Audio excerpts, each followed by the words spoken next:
오늘 함께 나눌 말씀은 출애굽기 10장 1절에서 11절까지의 말씀입니다. 여호와께서 모세에게 이르시되 바로에게로 들어가라. 내가 그의 마음과 그의 신하들의 마음을 완강하게 함은 나의 표징을 그들 중에 보이기 위함이며 내게 내가 애굽에서 행한 일들 곧 내가 그들 가운데에서 행한 표징을 내 아들과 내 자손의 귀에 전하기 위함이라. 너희는 내가 여호와인 줄을 알리라. 모세와 아론이 바로에게 들어가서 그에게 이르되 히브리 사람의 하나님 여호와께서 말씀하시기를 내가 어느 때까지 내 앞에 겸비하지 아니하겠느냐. 내 백성을 보내라. 그들이 나를 섬길 것이라. 내가 만일 내 백성 보내기를 거절하면 내일 내가 메뚜기를 내 경내에 들어가게 하리니 메뚜기가 지면을 덮어서 사람이 땅을 볼 수 없을 것이라. 메뚜기가 내게 남은 그것 곧 우박을 면하고 남은 것을 먹으며 너희를 위하여 들에서 자라나는 모든 나무를 먹을 것이며 또 내 집들과 내 모든 신하의 집들과 모든 애굽 사람의 집들에 가득하리니 이는 내 아버지와 내 조상이 이 땅에 있었던 그 날로부터 오늘까지 보지 못하였던 것이리라 하셨다 하고 돌이켜 바로에게서 나오니 바로의 신하들이 그에게 말하되 어느 때까지 이 사람이 우리의 함정이 되리이까. 그 사람들을 보내어 그들의 하나님 여호와를 섬기게 하소서. 왕은 아직도 애굽이 망한 줄을 알지 못하시나이까 하고 모세와 아론을 바로에게로 다시 데려오니 바로가 그들에게 이르되 가서 너희의 하나님 여호와를 섬기라. 갈 자는 누구냐. 모세가 이르되 우리가 여호와 앞에 절기를 지킬 것인즉 우리가 남녀노소와 양과 소를 데리고 가겠나이다. 바로가 그들에게 이르되 내가 너희와 너희의 어린 아이들을 보내면 여호와가 너희와 함께함과 같으니라. 보라, 그것이 너희에게는 나쁜 것이니라.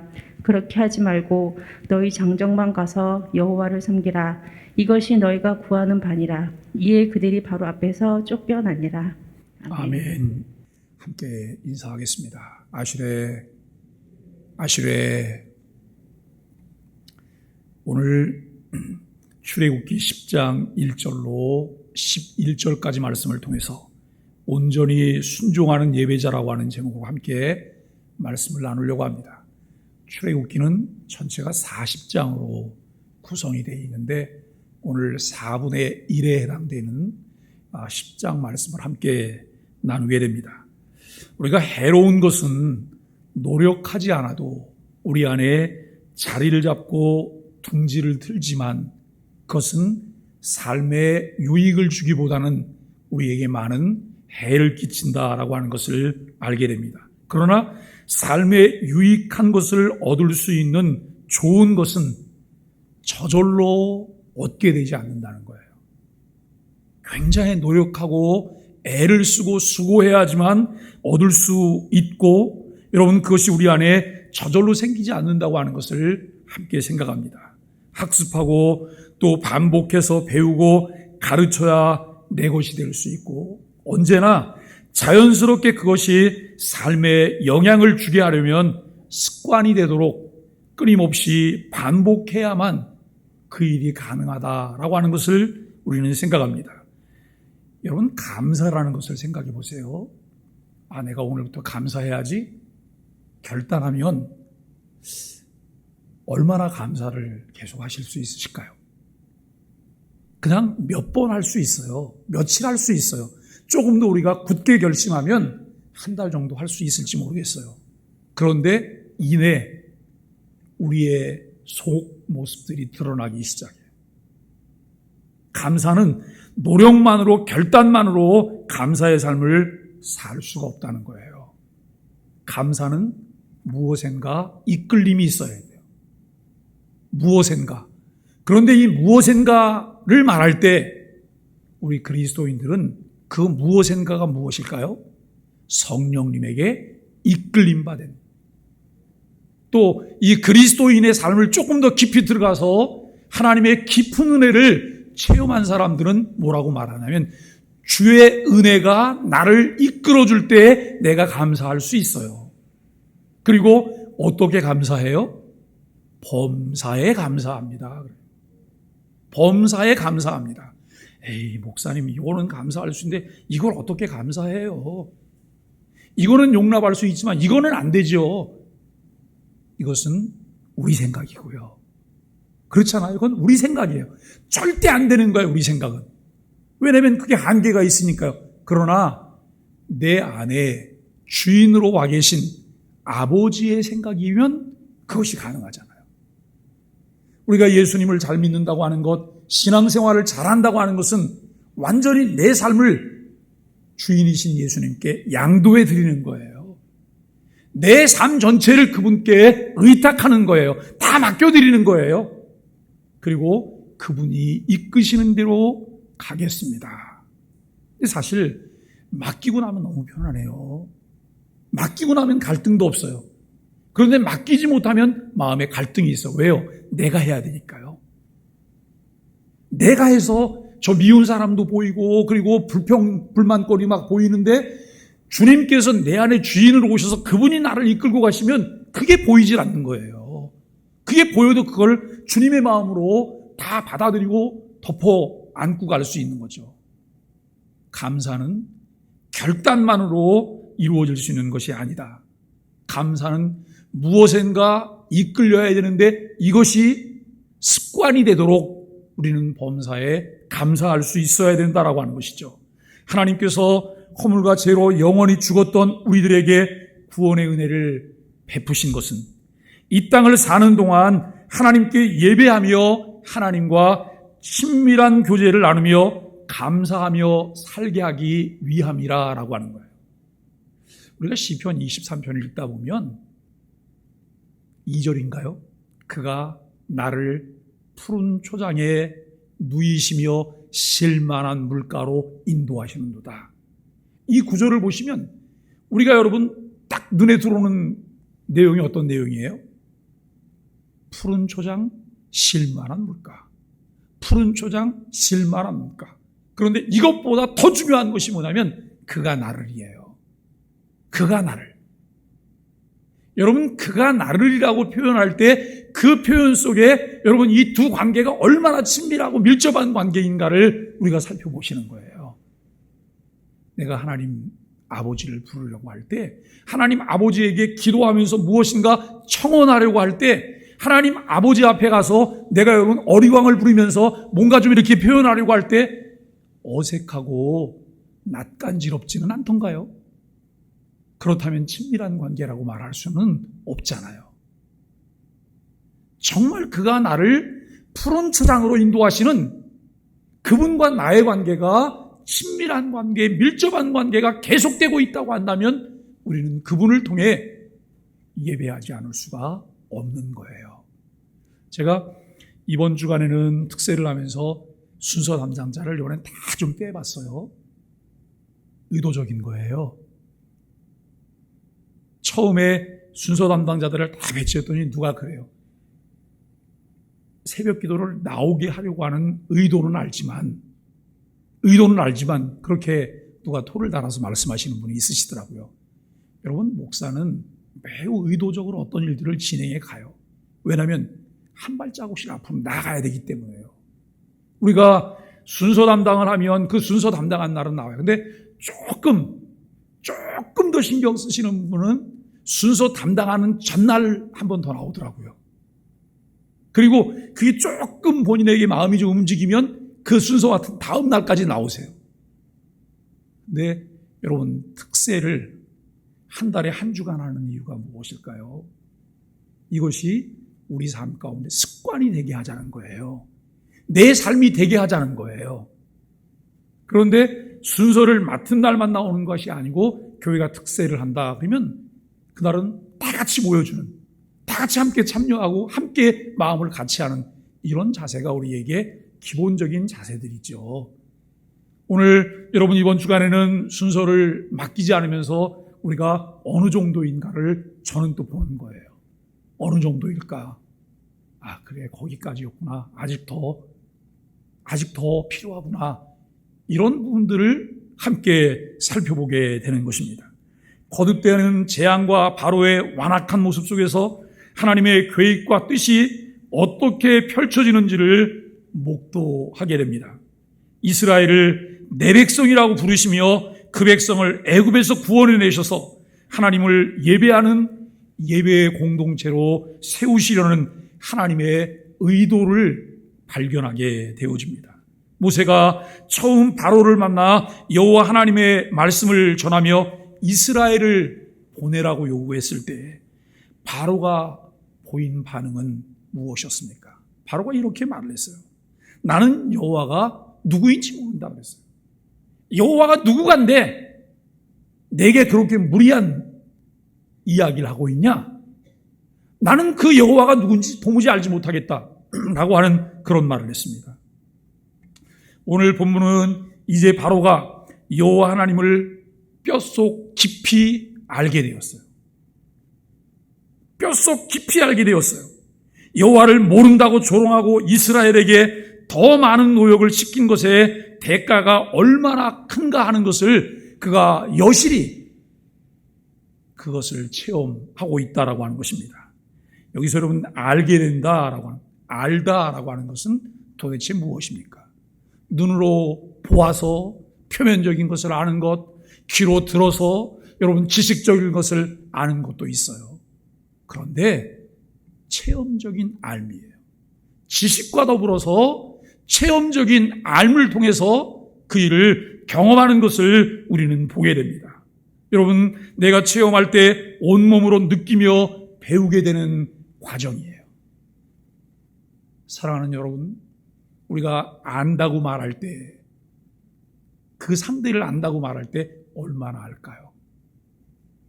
정말 상대의 모든 것을 속속들이 다 알게 될까요? 친밀하게 같이 지냈던 사람들, 그리고 오랫동안 함께 지냈던 사람들은요, 그의 말을 통해서 그를 보는 게 아니고 그의 특징을 통해서 그를 보는 거예요. 이를테면 어떤 사람이 거짓말할 때 나타나는 그의 독특한 표정이나 행동이 있어요. 말은 지금 주절주절 하면서 거짓말이 아니라고 말하는데 눈동자가 거짓말일 때 사용하던 눈동자가 나타나요. 이건 거짓말인 거예요.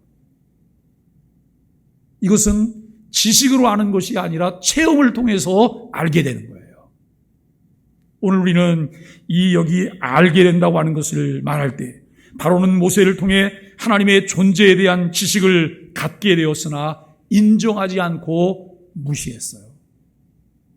그러나 거듭되는 여호와 하나님의 역사를 통해서 그분이 어떤 분인지 그 존재를 깊이 체험하여 알아가는 과정이 이루어지는데 그 과정이 엄청난 수업료를 지불하고 알게 되었다는 거예요. 여기에 차이가 있어요. 어떤 이들은 하나님에 대한 지식이 우리에게 알려지면 그것을 여러분 그대로 믿고 따라가요. 아멘 하면서 받아들여요. 근데 어떤 분은 뭐라고 말하냐면 그럴 수가 있어? 두들겨 봐요. 에이, 그게 말이나 돼? 그리고 여러분 곁길로 가요. 곁길로 가면서 여러 가지 일들을 겪고 하나님께서 만들어 놓으신 브레이크에 걸려 넘어지기도 하고 깨지기도 하고 그리고 난 다음에 그게 맞네? 이러면서 돌이키고 돌아서는 거예요. 그런데 그렇게 돌아서고 나면 꼭 흔적을 남기잖아요. 깨졌던 흔적, 얻어맞았던 흔적, 넘어졌던 흔적, 그리고 하나님을 대적했던 흔적, 이 흔적들이 남아있어요. 어떤 사람들은 그것을 간증거리라고 말해요. 물론 간증거리예요. 실패에 대한 간증거리, 쓰라린 간증거리. 그런데 여러분, 우리가 선한 간증거리를 많이 만들어낼 수 있는 사람이라면 얼마나 좋겠습니까? 하나님 말씀을 귀담아 듣고 듣는 대로 내가 순종하는 사람이라면 나를 통해서 나타나는 하나님의 아름다운 열매에 관한 간증거리가 우리가 많을 거예요. 그런데 그렇지 않으면 쓰라리고 실패한 간증거리가 많아요. 우리는 신앙의 삶을 통해서 나는 어떤 존재일까, 어떤 사람일까를 살펴보는 것 우리에게 필요합니다. 오늘 1절 2절을 보면 내가 여호와인 줄 알리라 라고 말합니다. 바로와 그 신하들이 마음을 완강하게 해서 출애굽이 계속 미뤄지고 있지만 이는 결코 하나님의 계획에 차질이 생긴 것은 아닙니다. 오히려 이렇게 반복되는 재앙과 용서를 통해 애굽인들에게 확실한 하나님의 표징을 보여줄 뿐만 아니라 이스라엘 후세들에게도 여호와 하나님을 잊지 않게 하는 근거가 될 것이라고 하는 것이죠. 하나님은 이스라엘의 영원한 하나님이 되시기 위해 출애굽을 결코 서두르지 않으세요. 이스라엘의 영원한 하나님이 되시기 위해서 출애굽을 결코 서두르지 않으신다라고 하는 거예요. 알게 하고 깨닫게 하고 확인하게 하고 확신케 하고 그 일에 참여하게 하고 따라오게 하는 이런 과정과 작업들이 필요하다라고 하는 것이죠. 모세와 아론도 바로에게 들어가 하나님의 말씀을 전할 때 두려움을 느낄 수 없었을 것이고 속히 이스라엘의 해방을, 이스라엘의 구원을 보고 싶었을 것입니다.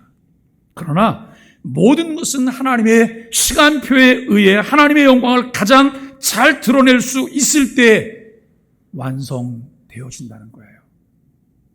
우리는 기도하며 말씀을 묵상하며 늘 하나님께 이렇게 물어봐야 돼요. 하나님, 하나님의 시간표를 따르게 해주세요. 하나님의 시간표를 보게 해주세요. 하나님과 관계없이 내가 내 의도대로 무엇을 서둘러 하거나 하기 싫다고 질질 끌거나 이렇게 하지 않게 해주세요. 이 말은 무슨 말이냐면 그의 뜻을 알고 분별하며 그의 뜻을 따르게 해주세요라고 하나님께 기도하는 거예요. 한때 드라마를 통해서 이런 내용의 이야기가 유행된 적이 있어요. 그게 내게 독이 될는지 아니면 득이 될는지 그건 아무도 모르는 거야. 그게 내게 독이 될는지 약이 될는지 아무도 모르는 거야. 내게 무슨 선물이 주어졌는데 그 선물이 내게 독이 될는지 여러분 약이 될는지 모른다는 이야기를 한 적이 있어요. 우리는 늘 마음에 둬야 돼요. 내가 무엇을 취했다고 무엇을 얻었다고 어느 자리에 도달했다고 그것이 내게 독이 될는지 득이 될는지 그것은 우리가 알 수가 없어요. 하나님의 뜻이 무엇인가를 분별하고 하나님의 뜻에 따라서 시간표에 맞춰서 우리가 어떤 일을 진행해야 되는데 하나님의 백성은 무슨 일을 하든지 조급한 마음을 내려놓고 하나님을 기다리는 자세가 필요해요. 근데 여러분 못 기다리시잖아요. 안달복달하잖아요. 집에서 아이들도 막 볶아대잖아요. 마치 아이들이 내가 바라보고 있을 때 책상 앞에 안 앉아 있으면 이 아이는 공부를 하나도 안 하고 있는 아이처럼 부모님이 불안해서 견디질 못하는 거예요. 그래서 그냥 아이를 안달복달을 해요.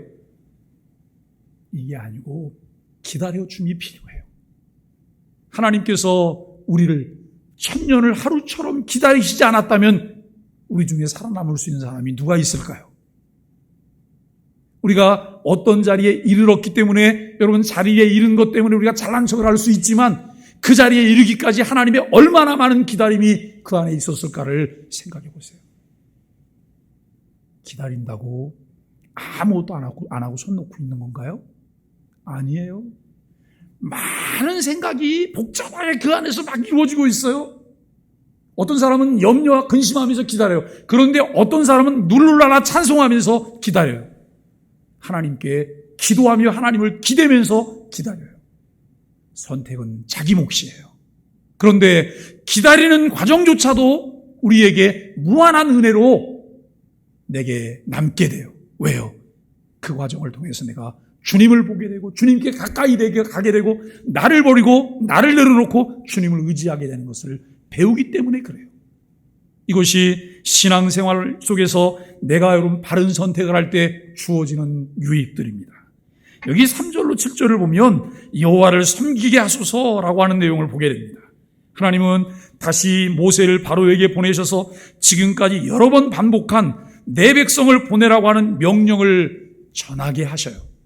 그리고 만일 거절하면 모든 지면을 덮는 메뚜기 떼를 보내겠다라고 경고하십니다. 하나님 앞에 겸비하지 않으면 심판의 재앙을 피할 수가 없습니다.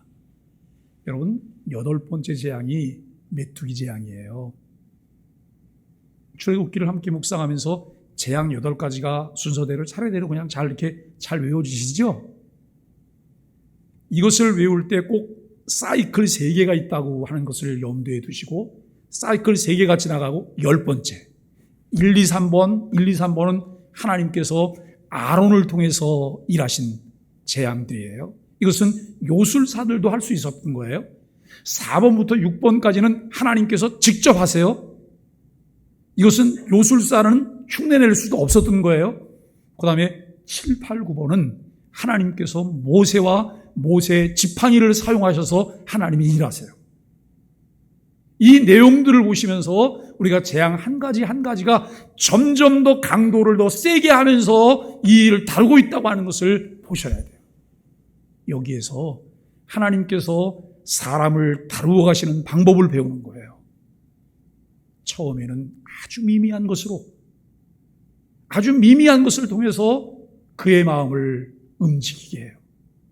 받아들이고 순종하면 여러분 그 미미함들이 이제는 그를 향한 하나님의 은혜와 복으로 바뀌어지게 되는 거예요.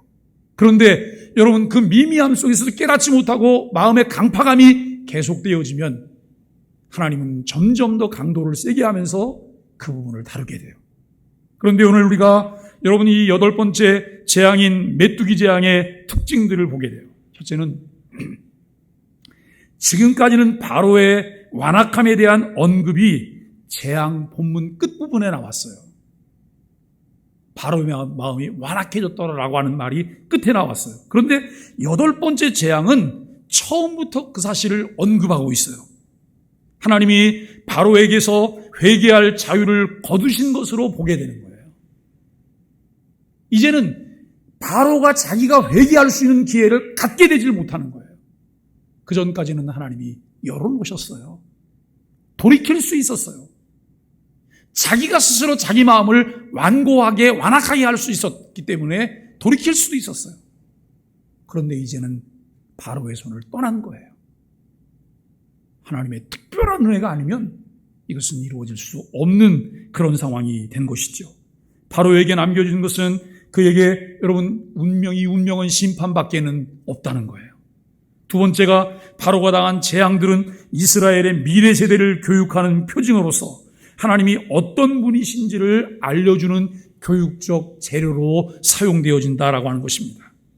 다음 세대를 위해 하나님의 말씀을 부지런히 가르치라라고 말씀해요. 집에 앉았을 때, 길을 갈 때, 누웠을 때, 일어날 때, 즉 언제 어디서나 하나님 말씀을 강론하라고 명합니다. 기존의 기성세대 어른들이 다음 세대들에게 신앙의 좋은 본을 보여주는 것만큼 좋은 교육이 있을까요? 어제 저녁에 집에 들어갔어요. 그런데 저녁에 집에 들어갔는데 그 6시 내 고향인가 그 내용이 나오더라고요. 그런데 어떤 그 연세가 많으신 어머니가 그 왕골 하는 거예요. 화문석을 가지고 이제 이 돗자리나 이런 걸 만드는 일을 평생 해오셨어요. 평생 해오시는데 이 어머니가 뭐라고 얘기를 하냐면 내 자식들이 좋은 자식들이 되기 위해서 내가 할 수 있는 것은 내가 좋은 사람이 되는 것밖에 없더라고요. 이렇게 와, 이거 참 진리 아니에요? 내 자녀를 위해서 내가 좋은 사람이 돼야 된다는 거예요. 내 자녀를 위해서 내가 좋은 말을 사용해야 되는 거고, 내가 내 자녀를 위해서 좋은 생각들을 가져야 되는 것이고, 좋은 행동을 해야 된다는 거예요. 보여지는 교육이고요. 밥상머리 교육인 거예요. 우리 기성세대는 다음 세대에게 무엇을 보여줄까? 우리 선배 권사님들은 후배 권사님들에게, 후배 집사님들에게 뭘 보여줄까? 이거 너무 중요하지 않겠어요? 자녀들에게 부지런히 가르치라고 말을 해요. 하나님이 모세를 통해 바로에게 내가 어느 때까지 내 앞에 겸비하지 아니하겠느냐라고 말씀하신 것은 그의 문제가 무엇인지를 집약해서 보여주는 내용입니다. 교만은 멸망의 선봉이요 겸손은 존귀의 길잡이라고 말하고 있는 내용을 잠언을 통해 우리는 보게 됩니다. 하나님이 바로와 신하들의 마음을 완강하게 하신 특별한 이유는 무엇일까요? 다음 세대의 반면교사가 아닌 본인이 되려면 어떻게 살아야 할까요? 모세의 재앙 예고를 듣고 바로보다는 그의 신하들이 격한 반응을 보였습니다. 모세의 요구대로 즉시 이스라엘을 보내주라고 바로에게 요구를 해요. 아니, 이게 도대체 어떻게 된 일입니까? 여러분, 바로가 누구예요? 바로는 어느 무엇과도 비교할 수 없는 신이에요.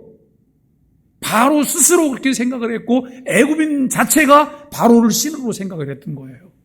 그런데 어떻게 신인 바로에게 자기 의견을 말해요? 자기 생각을 말해요? 어떻게 이걸 강요할 수 있어요? 이미 바로의 권위가 흔들렸다는 거예요. 바로의 권위가 흔들렸다는 거예요. 우리는 이 신하들이 이스라엘을 보내라고, 즉시 보내라고 요구하면서 애굽은 이미 망했다고 한탄을 해요. 나는 여호와를 모른다고 했던 바로가 신하들에게 애굽이 망할 줄을 알지 못하시나이까라고 하는 소리를 듣게 되었다는 것이죠. 거듭되는 재앙으로 이제 누구도 여호와 하나님을 모르는 자가 없게 됐어요. 그런데 시편 14편 1절에 보니까 이렇게 말을 해요. 어리석은 자는 하나님이 없다 하도다 라고 말을 해요. 하나님이 없다 하도다 라고 말을 해요. 여전히 내가 주인 되어서 내 삶을 이끌고 가지는 않으시나요? 하나님, 내 삶이 너무 팍팍해요. 내 삶이 너무 어려워요. 공고해요. 하는 것마다 되는 게 없어요. 문이 좀 쫙 열리면 좋겠는데 되는 게 없어요. 기도는 이렇게 하지만 하나님께 맡기지 않아요. 우리들이 자세히 우리 자신을 되돌아보면 지금까지 해왔던 내 삶의 패턴을 그대로 유지하고 있어요. 내가 주인 되어서 끌고 가고 있다는 거예요. 내가 드러내놓고 하나님이 없다고 말하지는 않으면서 내 삶을 통해서 나는 하나님을 내 삶의 주인으로 모셔드리지 않는 그런 삶을 살고 있다는 거예요. 너무나 무서운 일이죠.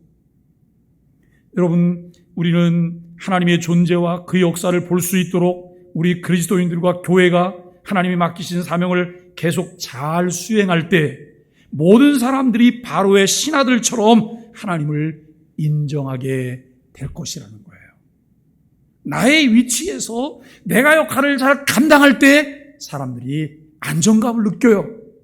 그것을 통해서 하나님을 보게 되는 거예요. 8절로 11절까지 말씀을 통해서 장정만 가서 여호와를 섬기라 라고 하는 말씀을 만나게 됩니다. 신하들은 모세와 아론을 다시 바로 앞에 데려와서 메뚜기 재앙만은 막아보려고 해요. 여러분, 모세가 경고했더니 바로가 모세 말을 듣지도 않고 이번에는 그냥 내쫓아버렸어요. 그런데 신하들이 난리가 난 거예요. 왜냐하면 이렇게 해서 모세와 아론을 내쫓고 나면 내일이 되면 메뚜기가 온 애굽을 뒤덮게 될 것이잖아요. 아니, 여러분, 집에서 밥을 먹으려고 밥그릇을 받았는데 밥그릇 속에 메뚜기가 그냥 새까맣게 앉아 있는 거예요. 젓가락을 들었는데 젓가락에도 메뚜기가 새까맣게 붙어갖고 이걸 입으로 넣으려고 하는데 입속으로 메뚜기가 같이 들어가요. 그리고 우리 온몸에도 메뚜기가 붙어 있어요. 상상만 해도 어떨까요? 우리가 여러분, 파리가 몇 마리만 명령거리고 날아다녀도 우리가 일을 제대로 못 하잖아요? 그런데 파리가 그냥 여기도 앉아서 저기도 앉아서 계속 그래요. 이걸 뭘 할 수가 없어요. 그런데 한두 마리가 아니고 새까맣게 다 뒤덮어 있다고 한다면 무엇을 어떻게 해요? 이미 신하들은 몇 차례의 재앙을 통해서 이 꼴을 다 봤잖아요. 그런데 바로는 그냥 내쫓은 것으로 끝나려고 해요. 신하들이 다시 모세와 아론을 들어오게 해요. 그래서 모세와 아론이 하나님 앞에 이 바로 앞에 이제 섰습니다. 그런데 바로는 또다시 무엇을 해요? 타협을 하려고 해요. 협상을 하려고 해요. 하나님의 주러만 아주 매우 단순한 명령이 주어졌음에도 불구하고 그 명령 앞에 가감하려고 하는 그런 자세를 가지고 있다는 거예요. 그러나 모세는 타협을 거부합니다. 하나님의 명령을 그대로 전달해서 남녀노소와 양소 즉 모든 재산까지 데리고 나가겠다고 선언합니다. 하나님의 말씀이 그대로 전해지면 악인들은 받아들이려고 하지 않아요. 어리석은 자들은 그 말씀을 절대로 받아들이려 하지 않아요. 우리는 이 말씀 속에서 함께 나눌 수 있는 것이 뭐냐면 내 백성을 보내라. 광야로 사흘 길쯤 가서 거기서 하나님께 예배하겠다, 제사하겠다. 이게 처음 말이었어요. 그런데 여러분 모세가 시간이 지나갈수록 점점 더 말에 더 보태지는 게 있어요. 이것은 하나님의 의도된 계획이에요. 이스라엘을 그냥 내보내지 않겠다는 거예요. 400여 년 동안 노동력을 착취당했고 억울하게 그곳에서 종살이했던 것에 대한 충분한 보상과 함께 이스라엘 백성이 나가게 하겠다는 것이 하나님의 의도예요. 우리는 여기서 중요한 것을 배워요. 하나님, 나에게 복을 주세요. 이 기도는 우리가 안 하셔도 하나님의 말씀을 쫓아가면 그 복은 내게 따라오게 돼 있다는 거예요. 그런데 우리는 하나님이 원하시는 것이 무엇인지는 살펴보지도 않고 그냥 복만 달라고 매일 그래요. 복이 올 리가 없어요. 그 복이 왜 우리에게 와야 되는 거예요, 도대체? 왜 하나님께서 고센 땅에 있는 여러분 이스라엘 가축들을 재앙 없이 그대로 보존하셨다고요?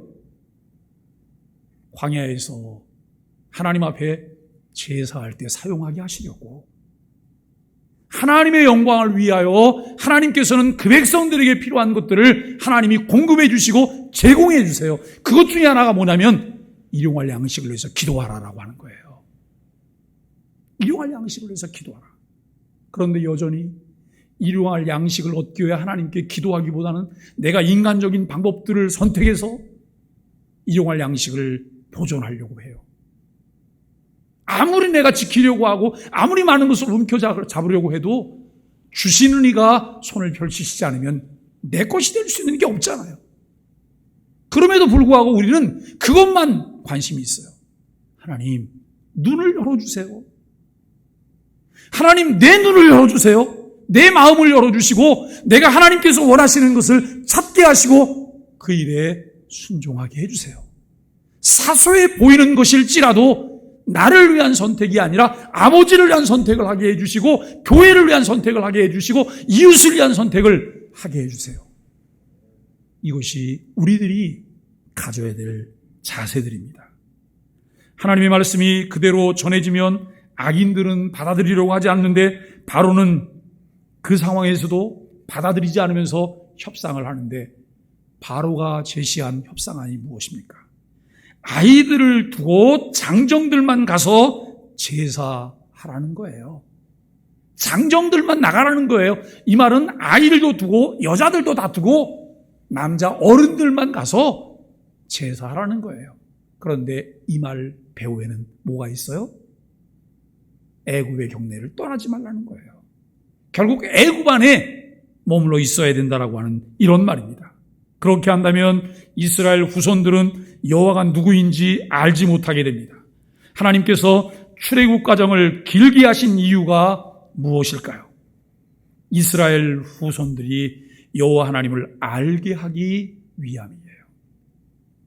시편을 읽다 보면 시편 기자가 이렇게 말을 해요. 고난도 내게 유익이라 그래요. 고난도 내게 유익이라. 내가 늘 주의 말씀에 잘 순종하고 하나님 뜻대로 잘 가면 고난 없이도 나는 하나님을 잘 배우고 그분께 순종하며 그분과 함께 친밀한 삶을 살아요. 그런데 내가 그렇게 살지 못하기 때문에 하나님께서는 이 고난이라고 하는 요철들을 두셔서 내가 과속 질주하지 못하게 하세요. 속도를 늦추게 하고 붙잡아 두시고 그리고 넘어졌다가 다시 쓰러졌다 일어나게 하셔서 하나님 아버지를 바라보게 하시는 섭리를 우리가 깨닫게 되어집니다. 결국 바로가 제시했던 타협은 이루어질 수 없고 하나님의 권능이 계속 나타나 재앙들이 계속되는 것을 봅니다. 하나님은 타협이나 혼합이 아닌 온전한 순종을 요구하고 계셔요. 바로와 달리 신하들은 이제 완악함의 한계에 도달했음을 우리가 보게 됩니다. 이들은 하나님이 앞서 사용하셨던 어느 때까지라고 하는 말을 사용해서 바로를 압박해요. 어느 때까지 이 사람이 우리의 함정이 되리이까라고 말을 해요. 어느 때까지 이 사람이 우리의 함정이 되리이까, 어느 때까지 이 사람이 우리에게 덫이 되리이까라고 하는 그런 말씀이에요. 그러면서 이스라엘을 보내자고. 이스라엘을 계속 붙잡고 있고 이스라엘을 안고 있는 것은 우리에게 화근이니까 이스라엘을 이제 보내자고 하는 그런 이야기를 합니다.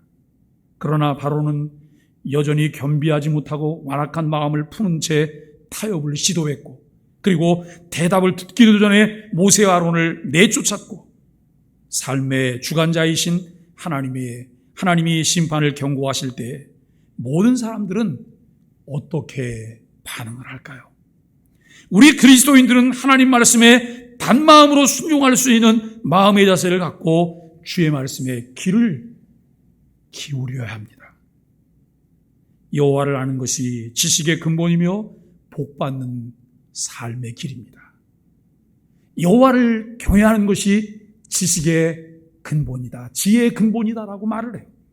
그런데 여호와를 아는 것이 지식의 근본일 뿐만 아니라 복받는 삶의 길이라는 것입니다. 바로의 신하들이 이스라엘을 보내자고 진언하는 이유가 무엇일까요?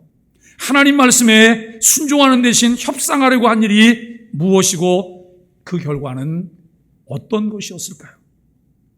이 세상에는 바로처럼 하나님의 경고를 듣고 징계당하면서도 하나님을 인정하려 하지 않는 사람들이 많습니다. 하나님의 백성은 그 가운데 하나님을 인정하고 선포하는 사람들이 하나님의 백성들이에요. 하나님은 그렇게 행하는 하나님의 백성들을 통해서 세상에 하나님의 권능과 영광, 위엄을 나타냅니다.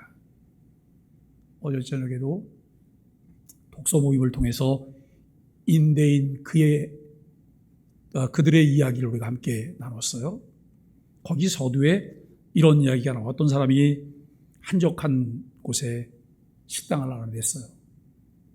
식당이 한국 식당이 멀고 그러기 때문에 또 무슨 식료품을 구해오는 것도 멀고 그러는데 옆에 식당이 생겨서 목사님 부부가 식당을 갔어요. 그런데 식당 주인이 이렇게 일을 하다가 이야기하는 중에 무슨 얘기를 하냐면 자기는 한국 사람이 싫고 두 번째는 교회 다니는 사람이 싫어요. 이렇게 말했다는 거예요. 그런데 이 목사님은 한국 사람이에요. 그리고 교회 다니는 사람 정도가 아니라 교회를 다니라고 전도하고 하나님 말씀을 가르치는 사람이에요. 여러분, 우리가 밖을 내다보면 밖에 있는 사람들이 그런 생각을 갖고 있지는 않을까요?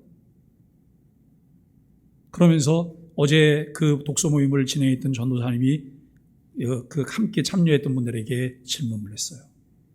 우리는 어떤 사람이 싫으냐고. 제가 끝에 저는 이렇게 얘기했어요. 나는 예수 믿는 척하는 사람이 싫다고 했어요. 신앙 있는 척하는 사람이 싫다고 그랬어요. 식당이나 이런 데 가고 만나면 할렐루야 하면서 이렇게 인사하는 사람 전 정말 싫다 그랬어요. 왜냐하면 그렇게 인사하고 그 다음에 앉아서는 뭐예요? 계속 교회 욕하고 교인 욕하고 목사 욕하고 이러고 앉아서 밥을 먹고 있어요. 도대체 할렐루야는 왜 한 거예요? 할렐루야 내용이 남의 뒷담화라는 거죠. 너희는 남의 뒷담화를 하라. 이게 할렐루야인가요? 아니요. 여호와를 찬양하라잖아요. 우리가 오늘 신앙생활하면서 여러분 우리를 통해서 내가 행해야 될 것, 나를 통해 보여줘야 될 것이 무엇일까요? 마태복음 5장 16절은 이렇게 말을 해요. 우리의 착한 행실을 보고 그들이 하나님께 영광을 돌리게 하라라고 하는 거예요. 일상적으로 똑같은 일을 하는 것을 통해서 하나님께 영광이 돌려지는 것이 아니야. 그리스도이니까 다른 거야. 나는 안 되는데 내 안에 계신 주님 때문에 이루어지는 일들이 우리를 통해 자꾸 나타나게 하라는 거예요. 이것을 통해서 하나님께 영광을 돌리게 하라라고 하는 말씀입니다. 우리가 여러분 사무엘상을 읽다 보면 사무엘상에서 이런 말씀을 만나죠. 순종이 제사보다 낫고 듣는 것이 수양의 기름보다 나으니라 라고 말을 해요. 사울 왕이 전쟁터에 나갈 시간이 임박했어요. 전쟁터에 나가기 전에 선지자가 와서 하나님께 제사를 드려야 돼요. 예배를 해야 돼요. 그런데 시간은 임박해서 초조한데 선지자가 나타나질 않아요. 그랬더니 이 사울 왕이 월권을 내요. 자기가 제사를 집례하는 거예요. 선지자가 해야 될 것을 왕인 사울이 집례를 하는 거예요. 그리고 여러분 선지자가 도착을 했어요. 그랬더니 사울이 궁색한 변명을 해요. 궁색한 변명을. 그때 선지자가 했던 말이 이 말이에요. 순종이 제사보다 낫고 듣는 것이 수양의 기름보다 나으니라. 예배하자는 거예요. 하나님이 원하시는 대로 수양의 기름을 드리자는 거예요. 그런데 제대로 잘 드리자는 거예요. 제대로 잘 하자는 거예요. 가인과 아벨이 하나님께서 명하신 말씀을 듣고 예배를 해요. 그러나 하나님은 아벨의 제사는 연락하셨지만 가인의 예배는 받지 않으셨습니다. 왜 그랬을까요? 히브리서 기자는 이 부분을 해석하기를 아벨은 믿음으로 가인보다 더 나은 제사를 드림으로 하나님께서 연락하셨다라고 말씀을 해요. 아벨이 드린 예배는 하나님이 원하시는 예배가 무엇인지를 생각하고 그분의 뜻대로 예배하는 자의 자세를 우리에게 알려주세요.